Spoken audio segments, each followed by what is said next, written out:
Labdien, draugi! Jā, es esmu atnācis,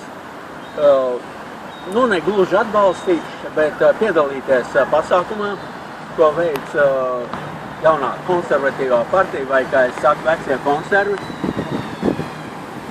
Es biju gaidījis tomēr daudz ko vairāk, bet, draugi, kā man uzsvērt, kā vecumgrāju politiskajām partijām, kā eiroskeptiķi,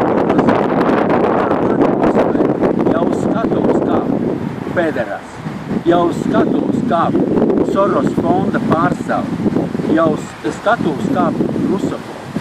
Esam realisti. Mums ir vienkārši jārēķinās ar reālijām, jo bez Krieviem mēs netiksim galā. Tas ir viennozīmīgi. Un šī te sapulce vairāk parādīja nevis tautas vienotību, bet tautas sašķeltību, seklu domāšanu un nespēja analizēt situāciju. Nedaudz priecēja, kā prezidents Raimonds Vējons dabūja patronizēt, respektīvi visu mītīgu laiku nostāvēja, tikai pašās beigās viņam iedeva vārdu. Vismaz kaut kas pozitīvs. Šajā ziņā,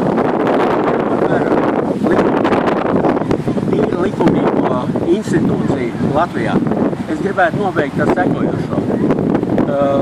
Vājot